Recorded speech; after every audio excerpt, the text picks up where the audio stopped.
on location for the Recovery Northwest Project in Vancouver, Washington. It's the Monty'man.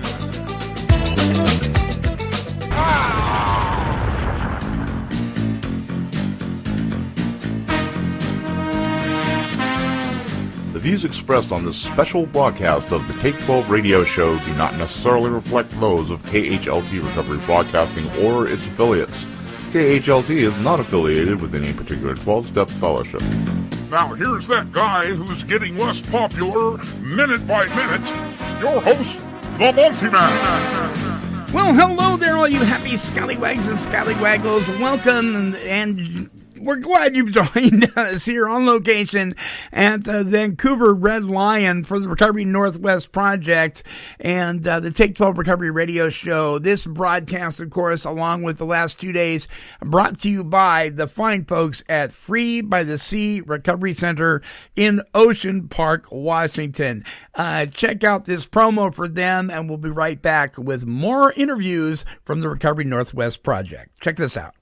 Free by the Sea is a drug and alcohol recovery center located in beautiful Ocean Park, Washington. This facility is amazingly gorgeous, but what's even more amazing is the integrity of the staff and the treatment provided for those wishing to recover from narcotic and alcohol addiction. The folks at Free by the Sea have a passion for presenting the solution to addiction for you or your loved one. To speak with an admission specialist, visit freebythesea.com or call toll-free 800-272-9199.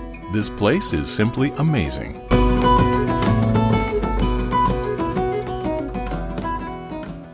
All right, welcome back, ladies and gentlemen, all of you in recovery, those of you who are advocates of, and perhaps some of you who should be, welcome. Thank you to our sponsor, the Free by the Sea.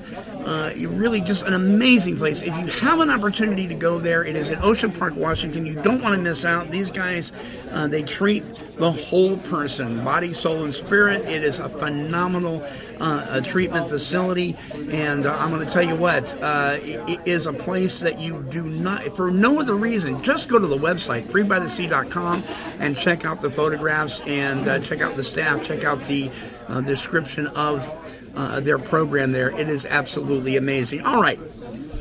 We just finished up with the morning session. Dennis Martinez, he is really one of these guys. If you're wondering, oh, how do I know that name? It may very well be because he is he's world famous when it comes to the skateboarding world, and he's also known by lots of different people, recovery as well as outside of recovery, because of his past experience, because of his current strength, and because of his hope. Also in ministry, working with folks, bringing folks together for the cause of recovery. Dennis Martinez, thank you so much, buddy, for stopping by the booth. Thank you for having me. Dennis, okay, let's talk about your skateboarding thing here for a minute. All right, because my son is going to be wanting to hear this. All right. What exactly are you most known for in the skateboarding world? All-around skater. There's guys that could skate swimming pools, right, but couldn't skate street. There's guys that could skate street, can't skate pools. I was everything, all-around skater. So there wasn't many of us like that. Mm-hmm. And so to be able to do everything great, you know, that's what we wanted to do. And you had a goal when you were a little kid to be the world's greatest skateboardist, and you were recognized for that. Yes, I was. Yeah. And what did you receive for that? I won a silver cup that most champions get. After a while, I found out it wasn't real silver. It was silver plated, but it was engraved, and it looked pretty, and it was mine. Right. Okay, and something happened to that cup, though, right? Yeah, wow, you've been doing your homework. Yeah, I sold that for $500 worth of dope. Yeah. That old saying, what kind of a dope would do that? This guy did it. Dennis Martinez. Yeah. All right. So Dennis, you're thriving today. The Lord has blessed you. Your experience, strength, and hope it shows it. Things weren't always as pleasant as they are right now. You hit the streets pretty hard. Share with the listeners a little bit about that. Well, I mean, right when I gave my life to the Lord, I hit the streets very hard. And it was for a purpose, because I got it right off the bat that, there was a place called hell and there was a place called heaven. And I've already been to hell because I was demon possessed. I have a movie out on my life called Dope, Death or Prison Eventually. It's about me and Dogtown legend Jay Adams, Christian Asoy, and probably one of the greatest old school skaters, real back in the 60s and 70s, Bruce Logan. And so it was about our lives together and what happened to us, and then, the rise, the fall, and now we rose to the top again, but for a different purpose and stuff. So coming out here and hitting the streets hard, I knew that I needed to share what was given to me to other people. And so I've been on fire for 18 years. People say when you give your life to the Lord, and they say, "Oh, he's a newcomer." He says that'll fade, it'll change, and it does a lot of times. You see people that their walk isn't as strong as it used to be when they first got saved, and it doesn't really look like they're as much as in love with the Lord as they were back when they first started. And I remember somebody telling me, he says, "Dennis," he says, "that doesn't ever have to change," and he said, "Just keep your eyes on the Lord, study, be in fellowship, do all the proper things that you have to do in a relationship." And man, I tell you what, it's been like that. And I get more excited. The more I study the Word of God, the more excited I get. Wow, that's great. And it always doesn't look like Marco and I were talking about being passionate for God. Doesn't always look like hyperactivity and stuff. It can be kind of quiet, right? Absolutely, it can be silent. It can be noisy. It can be loud. It can be subtle. But the deal of it is, when you look in somebody's eyes who's got a relationship with God, you kind of know. Have you met people like that where you go, I got a sneaking suspicion you're walking with God? Right. And, and you'll spot that out. And I've probably been wrong a few times. Right. And yes, we do. We are wrong sometimes. Well, my wife will say more than others. But you'll see somebody that looks like, they have the zeal of the Lord. There's something different about them. There's this glow. And when I'll go up and ask them that question, like you said right there, Monty, I went up and asked them, and they're, "No, I'm not a Christian." I said, "Well, you know what? You should be, because you have the same characteristics, the dynamics of a Christian." And then that's an open door for me to just tell them how much God loves them. No, that's great. That's excellent. Now when you spoke, you spoke at the last session here. You were the keynote speaker. You talked about something we talk a lot about on this station. And, for years, and I was talking to Fletcher Drew this morning, for years, going back to the founders of the mothership, Alcoholics Anonymous, the members of the clinical, the faith-based community, and the recovery community were on the same page. And then something happened. And it kind of got fragmented, and people went in different directions, and it became an us against them kind of thing. And for years, we have the secular community has understood the problem but not the solution. The faith-based community has understood the solution but not the problem. We go back and forth, and the clinicians kind of wash their hands. They're tired of us not paying our bills and throwing up on their shoes. And do you think it's coming back together? Do you think that we are getting back on the same page more than we have been in the past? It depends on the demographics. I said that today when I spoke, because California right now is so divided. The whole Republican, Democrat, Congress, faith-based, secular, separation of church and state, all this kind of stuff. It's absolutely, and what it does is it causes confusion. It's all chaos. It's all chaos. Yeah. So you can't function in that. God doesn't operate like that. And so our thing is to be peacemakers. As Christians, we're supposed to be peacemakers, but we're also supposed to be the head, not the tail.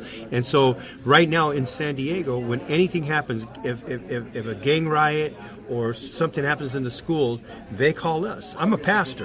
Right. They call us because they know that we know how to address that and represent that, because you're right. Yeah. When Luke wrote the book of Acts, in the very beginning in chapter 1, when he says, "I've done all that you asked me, dear Theophilus," whether it be his master or whoever he was writing to, he said, "I did everything that you asked me to," what Jesus did and taught. So Jesus always did first, and then he taught. And so that's the example that we should be as Christians. A lot of times we want, come to our church, hear our big sermon, then we'll feed you. Jesus took care of the needs first, and then they were up to listen. And so that's the same, I'm using the same model that Luke God gave to Luke out there is we go into the school, we assess the problem. Once you assess the problem and attack the problem, now you have an opportunity, open door to say who you are and what you do. We're the ones that get called in. Nobody else, we get called in. Isn't that interesting? My wife and I know of a lady who is very wrapped up in some deliberately demonic practices. And boy, I'll tell you what, she'd show up at a 12-step support meeting and, she wouldn't participate in the closing prayer. She wouldn't, even if it was, kind of a generic prayer. No, she wasn't going to go there and just be very critical of some of us of faith and so forth. But when her husband was in trouble, she came knocking. She, would you guys pray for me? It's amazing, isn't it? It is. But if we were to bash her and you're just a loser, because we hear this kind of stuff. Right. Would she have done that? Would she have been open to that? No, Absolutely not at all. No. Because the Bible says they'll know them by their love for one another. And so when people see that, even if they look like they're not paying attention or they're shunning it, in the time of crisis, believe me, they know who to come to. See, that's something that God has always put inside people. It's like when people use the G word and they cuss and stuff like that. It's like, well, I didn't think you believe in God. And then, well, that's just a figure of speech. No, because God put something inside us, in this void that we have inside us. Yeah. And until we find the Lord, we're always going to be wandering. We're always going to be voidful. We're not going to be able to be a whole, complete person, because a whole, complete person is body, soul, and spirit. And without the whole person, you're just not going to go anywhere. I'm going to pick on a movement and I'm not going to say who they are. I don't want to throw them under the bus, but there is, and it's nothing new. It's been around since biblical times. And there's a movement within Christendom that says, well, if you relapse, it's because you didn't have enough faith or you didn't love God enough. You just need to buck up and try harder and push in. And the reason you didn't get healed is because you just don't have it together. And that's really shameful for Christians that are in recovery that perhaps are having a struggle with relapse. I love the Lord with all my heart, soul, and strength, and I couldn't stay sober. And then something happened, and I can't pinpoint it other than there was a spiritual experience that happened as a result of the steps I worked with another believer. Something happened and God intervened and changed me. But I was told that. I was saying, well, you obviously weren't saved then, because otherwise you wouldn't have relapsed. Have you heard that kind of attitude? It happens all the time. And I'll speak out on this. I think it's a lack of knowledge. And a lot of times, we get stuck in one area, and there's the story of the parable of the sower. There's different times that the seed takes growth, and sometimes when it starts out, it could be on thorny and rocky ground. Second, it could be the cares of the world, whatever it might be. But see, we have to leave the saved to the Lord. For us to make a judgment call, that's where it says, judge not lest you be judged. And that's what he's talking about. When we sit there and say, well, you weren't saved, well, then now we just become the judge of what salvation is. And God never left salvation to man. Boy, if he left it to man, we would sure mess it up. We messed it up in the Garden of Eden. We're still messing it up today. And a lot of times when Christians come around, especially the new believers, and they throw that stuff at them, they can walk away from the faith, because they could be upset and mad. You'll see a lot of people that used to be a Christian and say, well, God promised me, and this Christian was telling me that, whatever you ask for in his name, he says, I'll give it to you. My mom died. I prayed to the Lord, and he didn't answer my call. God's not there. Where are you, God? And a lot of times we set people up for failure, and we're not to do that. If it's God's will, it'll happen. Crisis happen whether you're Christian or not. But having God in your life, as Christians, we can deal with certain things now better, because we have an understanding that we have a God. He's there working for us. He has never left us. He's by our side. We're not by ourselves. As well as to a non-believer who doesn't, he still has God working. He just doesn't know it. But not knowing it doesn't help you. At least in my times of trouble, I know that, God, you're right there. I don't even have to say, God, where are you? I know you're right there. And this is something that I have to go through. Do people fall in as Christians? I've known pastors that fell. Do they not have the Lord? Of course they had the Lord. There was a time where they just took their focus off of like Peter on the boat during the storm. He took his eyes off the Lord for a second. It can happen to anybody. You bet. know, it happened to anybody. Apostle Paul, it happened to him. Are we going to say that Paul wasn't saved? I mean, we're going to talk about Peter. Lord, I'll die for you. And then all of a sudden he denies him 3 times. And I love him because that's me. There's a little brother. Peter in all of us. Yeah. Right? So, but in this, people need to be careful. They do. If you're going to speak They do. on God's behalf, like when Moses struck the rock, and God said, "Why did you do that?" I'm not mad at them. And a lot of times we want to play God, and speak for God. And a lot of times God says, "I didn't say that." Yeah, sometimes we think we have to defend God. Right. Yeah, and he's just going to put the ear back on the guy we chop it off of anyway, right? Yeah. I mean, let's talk about training center. Okay. Okay, you are. You are what is your position between you the founder? Yeah, I'm one of the founders. Yes. Okay. Yes. Training Center is a faith-centered residential treatment program. You are in Spring Valley, California, which is where compared to Southeast San Diego. Southeast San Diego. Yeah, in the hood. So you're right in the middle of it. Yes. Yeah. Tell us about it. Well, we're in a neighborhood that's so dark, and since we came into that area, people really have a respect for us. The police are happy that we're there. We're making their work a little bit better. I mean, the sheriffs get called to our facility a lot because we have guys that act up, and these are guys that have their Bibles. These are guys that are trying to get a relationship with God, but they're still stuck. There's something still deep rooted inside them that they're afraid to give it up, or they don't know how to give it up. And that's our job, is to bring that stuff to the surface. Stop suppressing the truth. Let it come up. God wants to take everything. He wants all your sin. He died for you. That was the purpose of it, to set you free. So acting up is really many times part of bringing that stuff to the surface. It's going to come out. Yes. Right. We know that anger, for instance, is an energy. It's got to be released. One short of danger. One letter short of danger. And sometimes it's not real pretty that way Yeah. that happens, and we have to call for law enforcement Right. or whatever. But they're very supportive of what you guys are doing. Yes. Yeah. Very yeah. supportive and Yeah. stuff. And, so, there's a lot of things, issues that these guys, I mean, most of the hardcore gang members that I know that are all tatted up and, they could beat anybody up, they probably were molested when they were little. And they don't want to talk about it. You bet. It's not manly and stuff like that. But these are some of the things that you have to talk about it. The hurt and pain that I have, that I've inflicted on people, that people have inflicted on me, the more that I talk about it, the better I heal. And it's easier for me to talk about it because when I do talk about it, somebody's going to be listening and they're going to get healed by it. And so sharing your pain, sharing your stories, your testimony is very powerful. Yeah, because we know that salvation is a free gift, but healing comes from confession one to another. Yes. Yeah, and that's what's so powerful about that.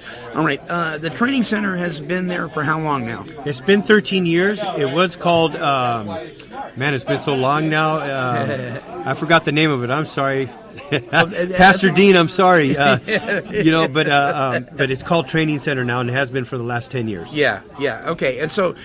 And take us through a typical day. Somebody walks into your center, or you bring somebody in that's fresh, brand new. What happens? Well, typical day when somebody comes in, they'll come in either in handcuffs, okay, in paper jumpsuit if they came straight from prison, or if they're being delivered from another program, or if a mom's bringing them, or an aunt or a grandma's bringing them.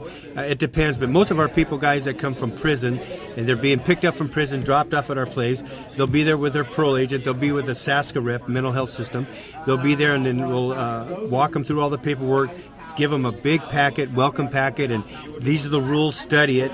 And we'll go over the rules with them and then get them situated into a house. We do have a mixture of black, white, brown,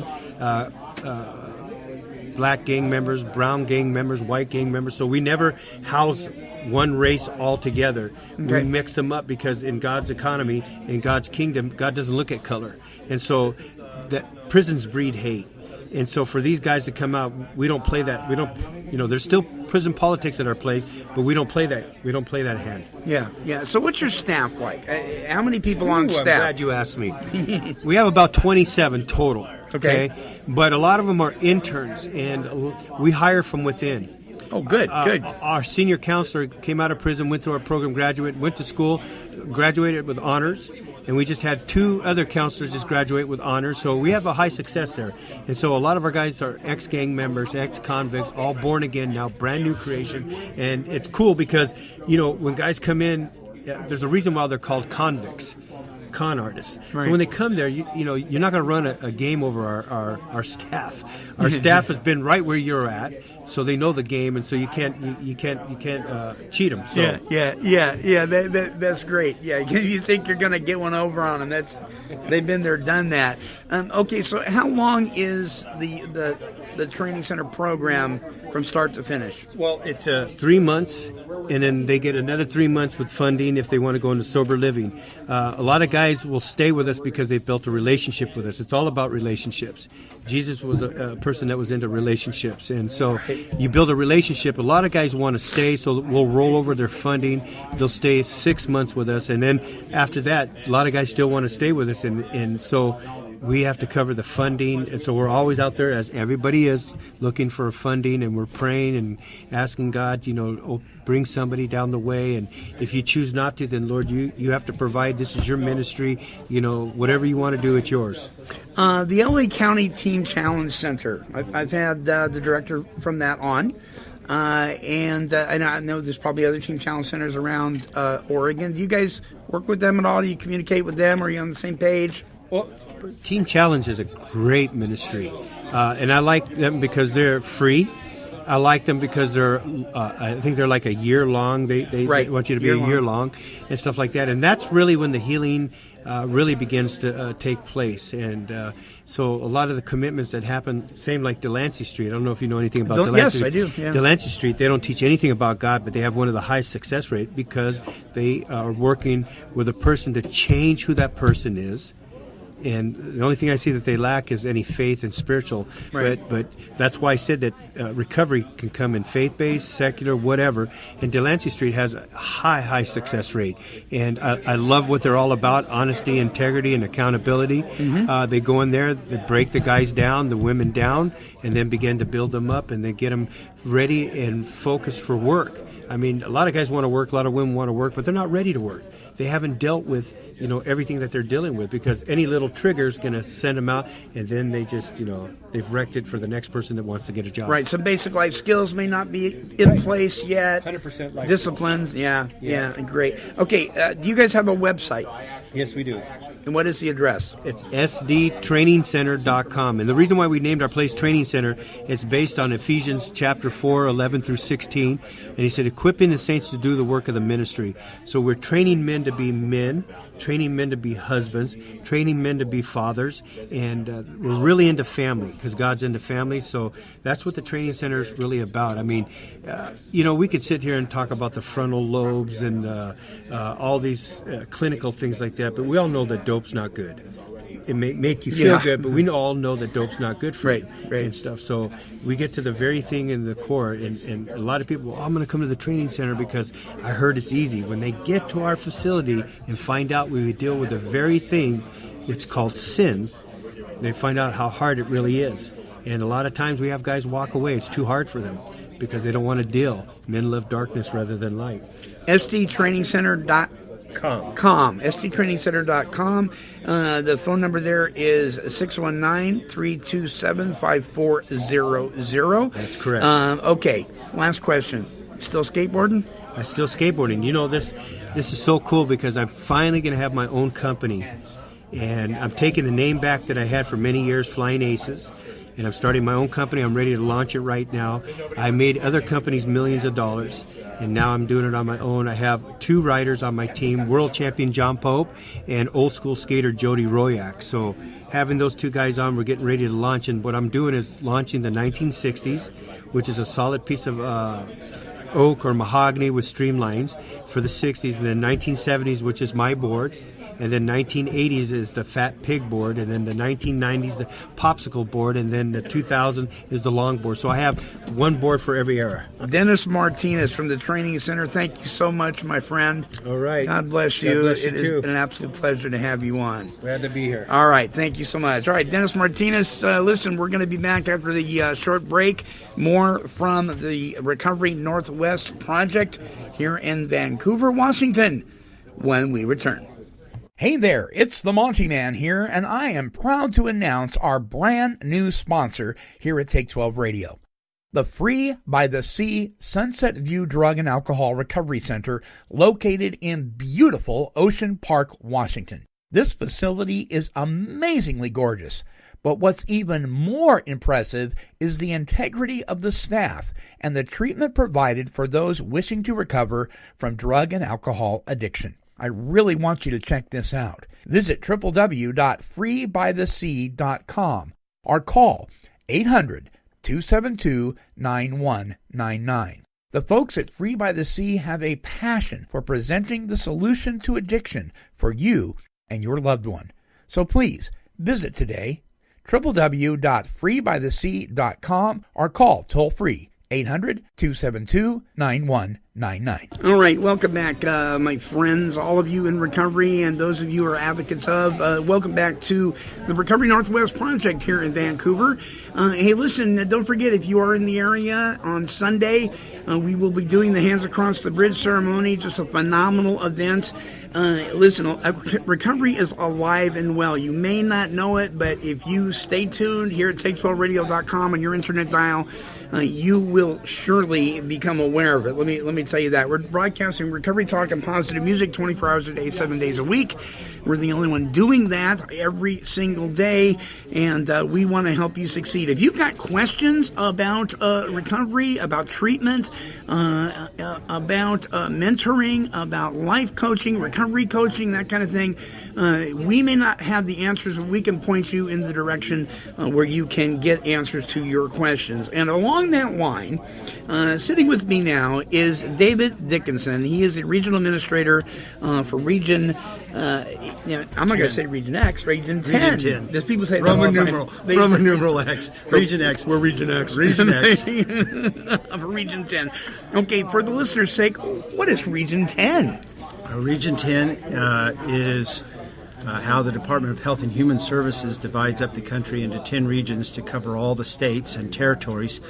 So for us, Region 10 is the states of Alaska, Idaho, Oregon, Washington, and 269 federally recognized tribes. And you are with SAMHSA.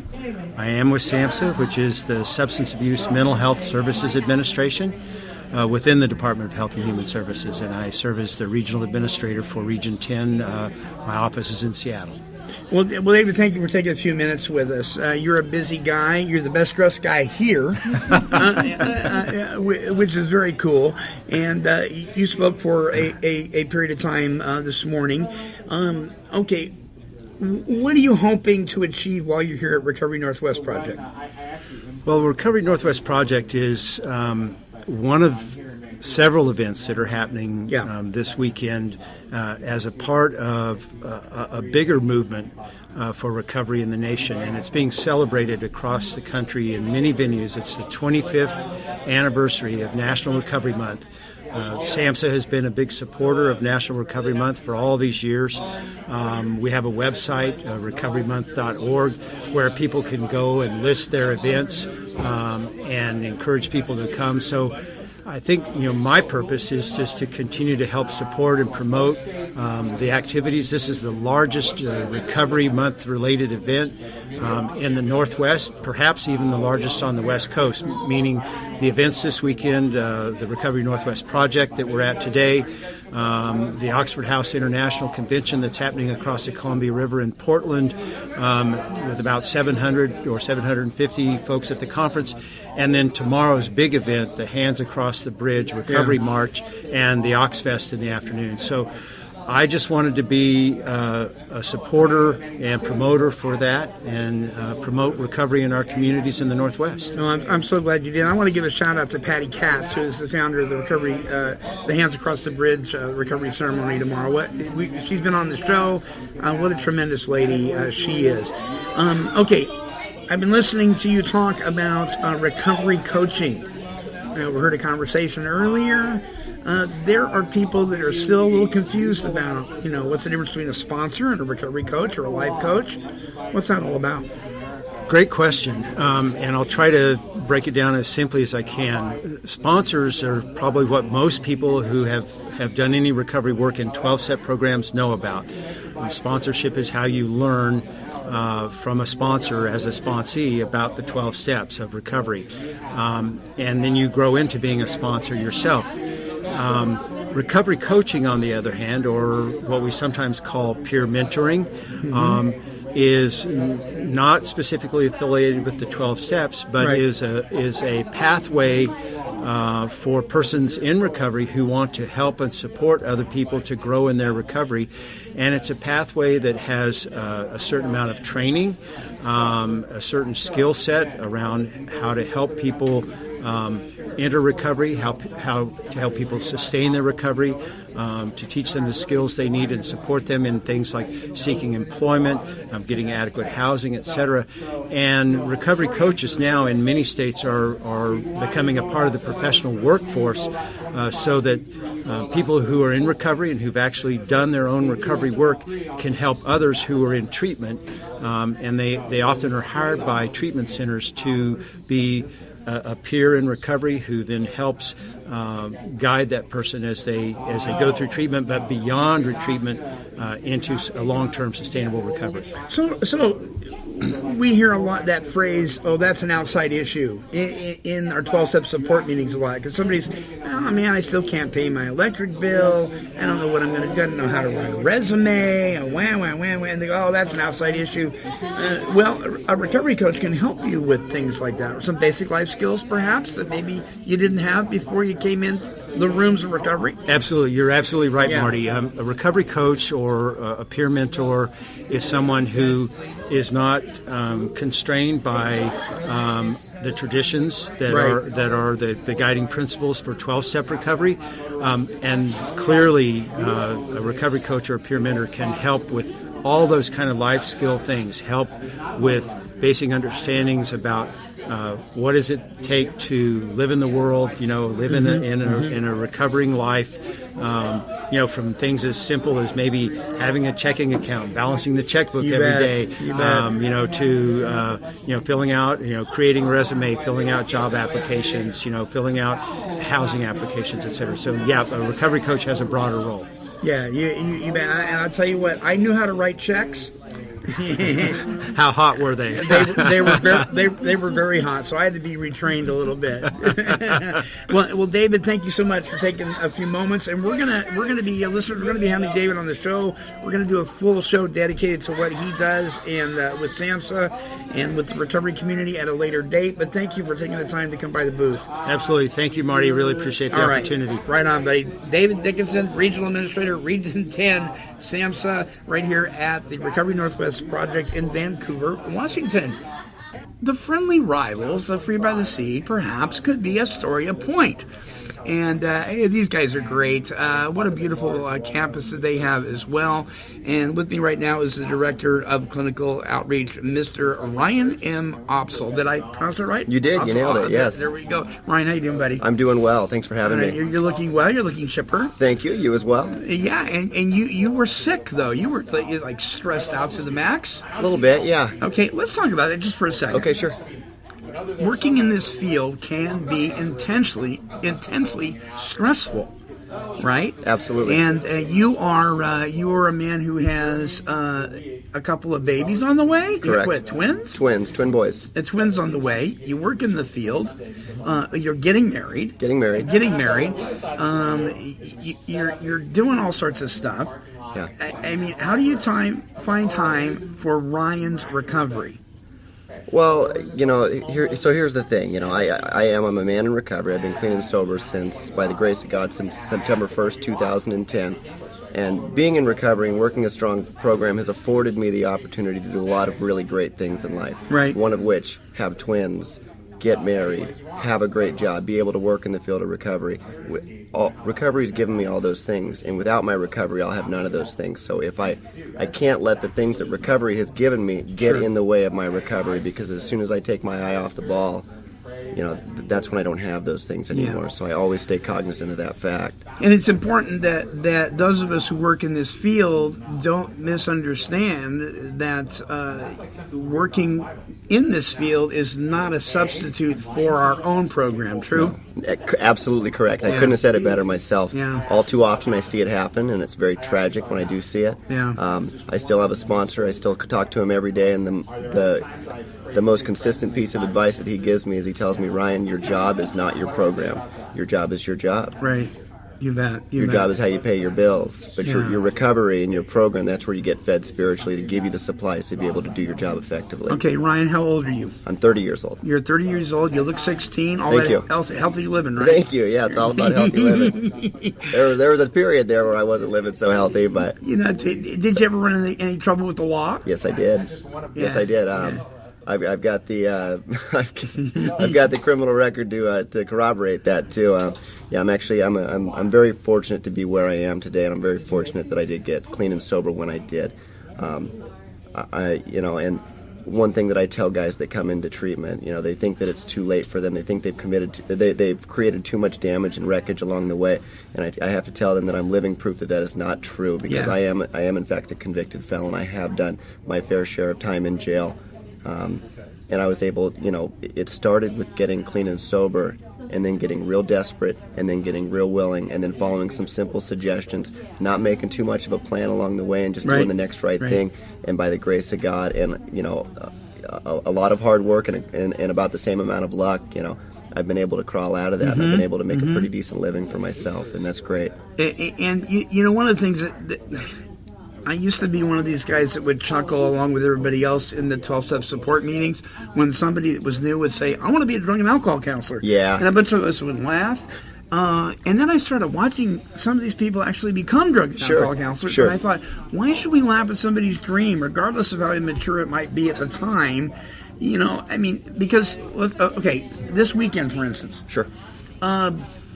I think probably the majority of people that are working in this field are also people in recovery themselves, at least at this event.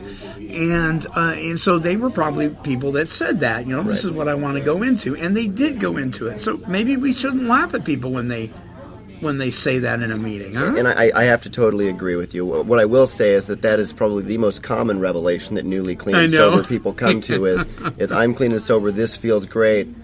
I want to be able to do that. I want to be able to be a drug and alcohol counselor, And, I don't know that everybody in recovery is right for it, but the best piece of advice that I can give, and luckily there's statutes in place where you have to have a certain amount of verifiable recovery before you can do that job, and I believe it's 2 years. I might be mistaken. Yeah, I think you're right. But I think 2 years is a good number to put on it, because a lot of people at 3 months clean and sober think they want to be a drug and alcohol counselor. Then you fast forward a year, and they might have had a little bit of a change of heart. But I will admit that a good percentage of the people who are drug and alcohol counselors are in recovery themselves.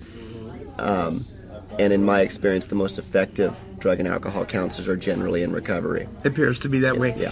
If you want to learn about your own character defects, work with other people, right? Correct. Absolutely. That's the best way to learn about your own character defects. Yeah. Okay, talk to us about Astoria Point. What exactly does Astoria Point do? What do they offer?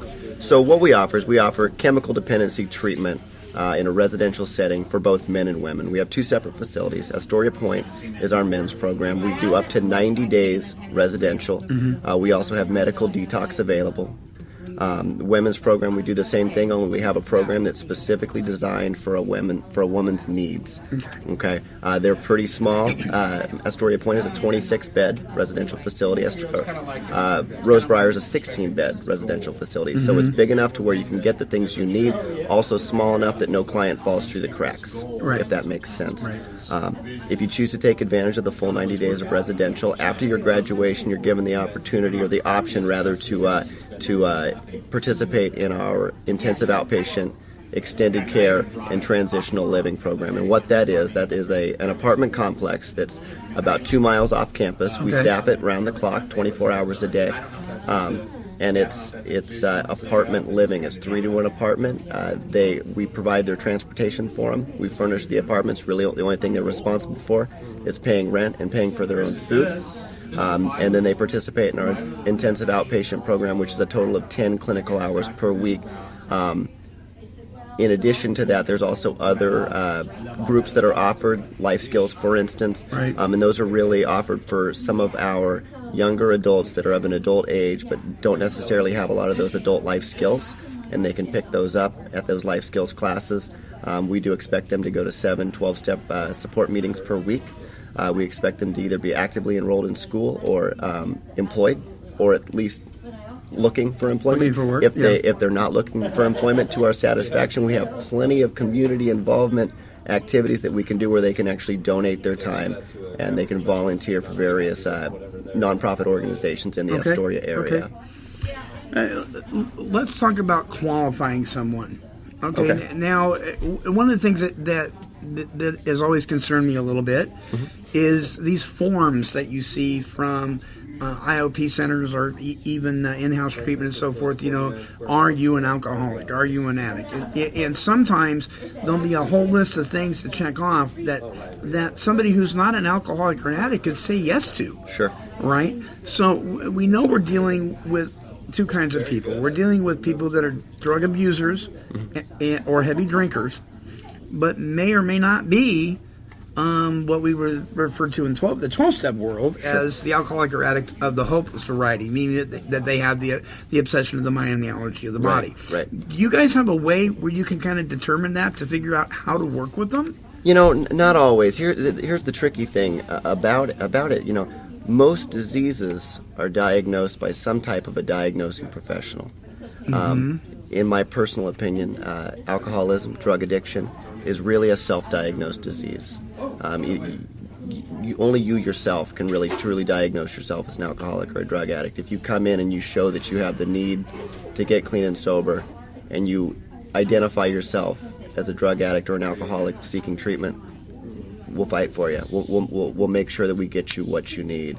Yeah, because you could lie about it, right? You could say, well, no, I can control my drinking. Right. Absolutely. You could lie in either direction. You can say I can control my drinking, or you can't. Or I can't. Yeah, exactly. Yeah, you bet. Okay, so men and women, two different animals. Absolutely. Right? One of the reasons that we say sponsor somebody of the same sex isn't always about the sexual thing. No. Sometimes it's because we're talking about we think differently. Right. Okay, so talk to us about the staffing that goes on for the women and for the men. I mean, how's that work? Well, I'll speak about Rosebriar first. Okay, that's the women's So house, Rosebriar right? is our women's facility, and oftentimes women that come into treatment have experienced some kind of trauma, or they have some kind of let's call it boundary issues with the opposite sex. Yeah. So I would say the overwhelming majority of our staff members over at Rosebriar are female.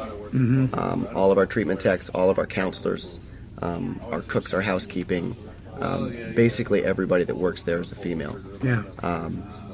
Over at Astoria Point, it's kind of a little bit more of a mix. There's all of the primary counselors are men, with the exception of one detox counselor who's a wonderful woman named Betty, and really just a few women. Yeah. Would you say that men are more apt to be receptive to both men and women, where women are probably a little more receptive to mostly women? I hate to put a general blanket statement on everything that, but if I was forced to, I would have to agree with what you just said. Yeah, I think so too. I think so too. Okay, so when you pull up to the facility, listeners, it's beautiful. You see the Astoria Bridge. It's bigger than life. It's kind of creepy and yet very majestic at the same time. Something that big, man-made, and being right up to it. You know, I mean, it's a tough view, right? I mean, it's really hard to look at. I mean, I'm being sarcastic. It's very beautiful. It's a tough view to beat. That's what it is. You really can't beat the view, and that's just one of the many great things that we have to offer there. Astoria Point it's situated right on that hillside, right on that north hillside in Astoria, Oregon, and it has a front row seat to that bridge. And what we do is we put all the men's residential rooms as well as our detox rooms. We put all of those on the north end of the building so that when they look out their window, they get to see a beautiful view of the Columbia River and the Astoria Bridge, which is truly breathtaking. It is breathtaking. Number one health crisis in our world, and we're making a dent. I think we're making a dent. Yeah. Finally. Yeah. And it's in big part because of people like you. Oh, thanks, bro. Thank you. Oh, that's sweet of you. Well, listen, folks, Ryan Opsahl, okay, Director of Clinical Outreach at Astoria Point. Their website is astoriapoint.com, and you can call them 325-3000. You can call them there. And you can follow the links. We have links for their website at take12radio.com as well. Thanks, buddy. Thanks for having me. All right, brother. All right. Okay, my friends, that about wraps it up. We've got some messages for you, and then we'll be back. Free by the Sea is a drug and alcohol recovery center located in beautiful Ocean Park, Washington. This facility is amazingly gorgeous, but what's even more amazing is the integrity of the staff and the treatment provided for those wishing to recover from narcotic and alcohol addiction. The folks at Free by the Sea have a passion for presenting the solution to addiction for you or your loved one. To speak with an admissions specialist, visit freebythesea.com or call toll-free 800-272-9199. This place is simply amazing. All right, welcome back, and we are wrapping up this show. We're wrapping up the Recovery Northwest project. This piece of it, we're going to be doing Hands Across the Bridge tomorrow, Oxfest tomorrow. But we are wrapping up the interview portion of this event, and with me right now is Marco Ronzi. Now, Marco's been traveling with me over the last several days. Marco is from Scottsdale, Arizona. He's been on the show before. He helped co-host the Wednesday show. And Marco, you've been listening to some of the presenters. You've been here talking to folks. What has been your experience with the Recovery Northwest project so far? Well, Monty, it's been wonderful. I mean, I didn't expect it to be like this when you invited me.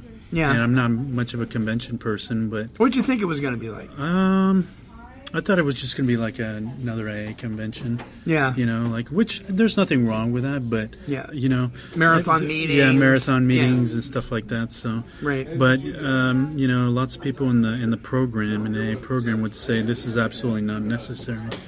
And some people, I can't speak for everybody, but right. And that's absolutely, I think, 100% wrong. Mm-hmm. And treatment centers have their part to play, and they're probably even doing more than some of the meetings they're doing. I agree. You know, it's been wonderful. The people have been wonderful.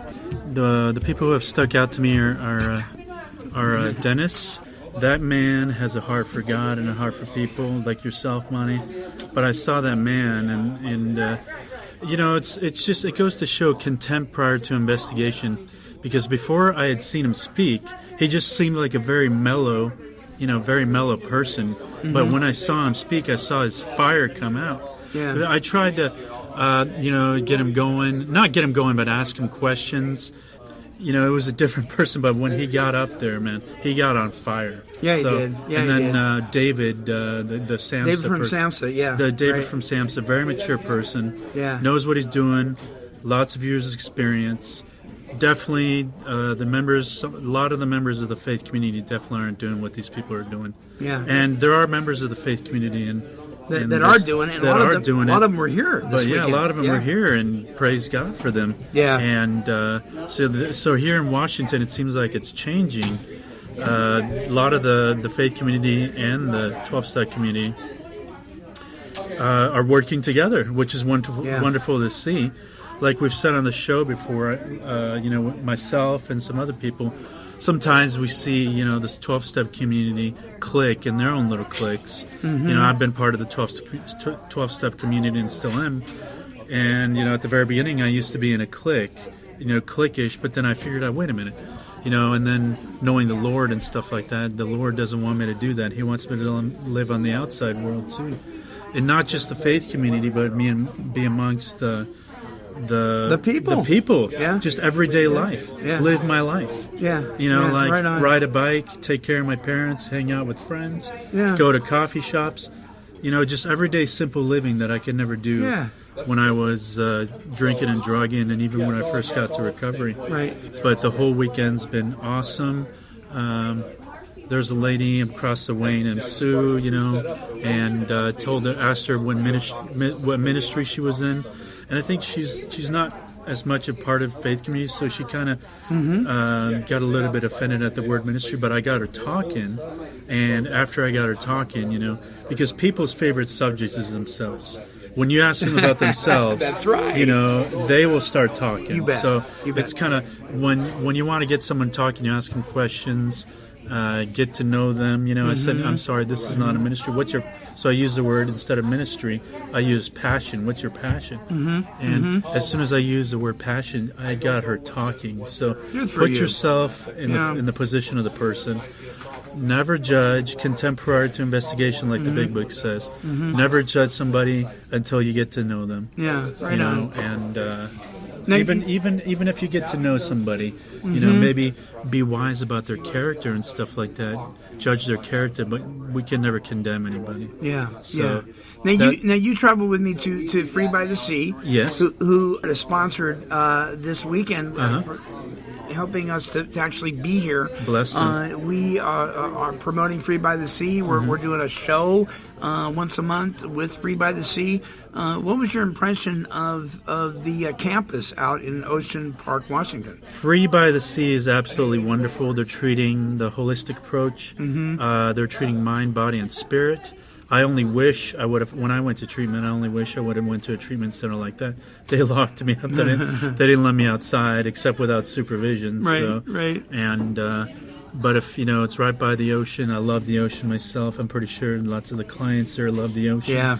And it's just in the ocean and other places in nature, I just find God. I have God already, but when I go in nature, I just can feel the presence of God. Now you don't have all the distractions. I don't have all the distractions, right? Yeah. So these people are being treated like human beings.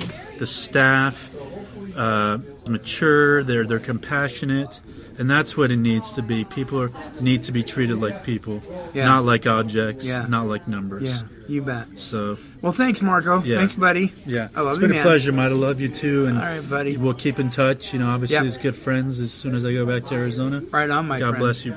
All right.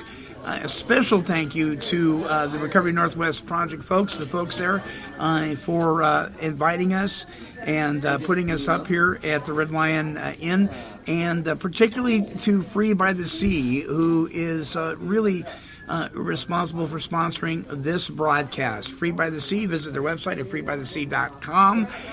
Go to all of our links at take12radio.com. Check them all out. This is the Monty'man along with Marco Ronzi, and we're wrapping up this portion. Another great show here at Take 12 Radio, Recovery Talk and Positive Music. We're wishing God's perfect serenity for you. Bye-bye God bless now. everybody. Bye-bye. All right, well, there you go, my friends. Another great broadcast on location, this time in Vancouver, Washington. There are so many people to thank that are responsible and that are behind the scenes, all the way from the people that first dreamed this stuff up, who have this inspiration and desire to do something like this, to the gals at the registration desk, to the presenters, to the people that donate to make this stuff happen, to the people that make the T-shirts. It just goes on and on. I can't even begin to list all of the people that are responsible for putting something on like Oxfest and Hands Across the Bridge and the Recovery Northwest Project and recovery conventions in general. It's an amazing amount of work. But I do want to recognize the following people. Barbara Guerriere, I hope I'm pronouncing that correctly. Fletcher Drew and Joey Smith. These are three of the people that are really the mountain movers behind the Recovery Northwest Project.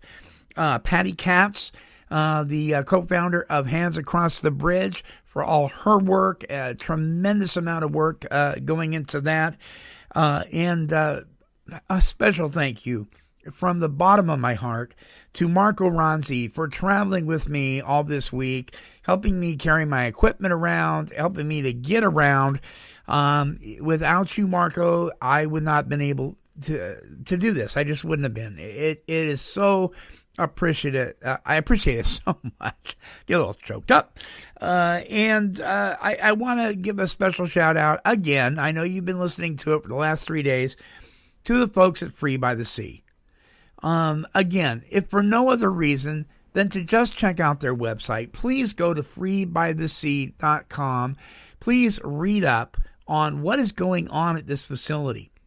There are a number of treatment facilities that we promote here at Take 12 Radio. We're pretty picky about who we hitch our wagon to, because we believe that the whole person needs to be treated. Mind, body, soul, spirit, emotional, the whole 9 yards. Nutrition. Free by the Sea does that. Serenity Springs in Edgewater, Florida does it. Origins at South Padre Island does it. Therapia. Benchmark Recovery Center, Broad Highway Recovery, all the folks that we have here as advertisers and sponsors for Take 12 Radio do that. This show specifically is sponsored by the folks at Free by the Sea. Thank you so much to each and every one of them, including the clients that are there, including the students, the interns, every single person at Free by the Sea. You help to make this broadcast possible. Visit their website at freebythesea.com or follow the links here at take12radio.com. Don't forget, once a month, we update you with the Free by the Sea radio show.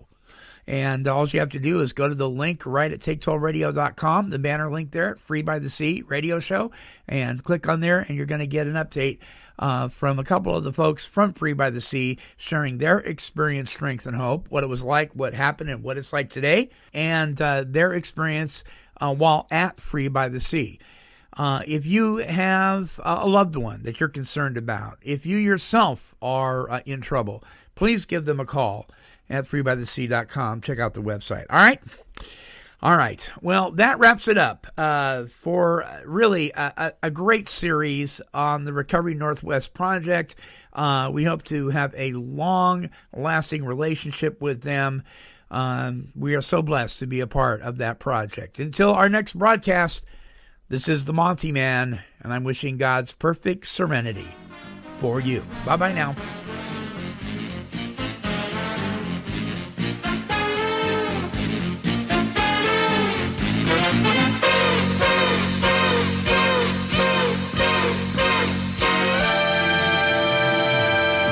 This has been a broadcast of KHLT Recovery Broadcasting. Kitty, kitty, kitty, kitty.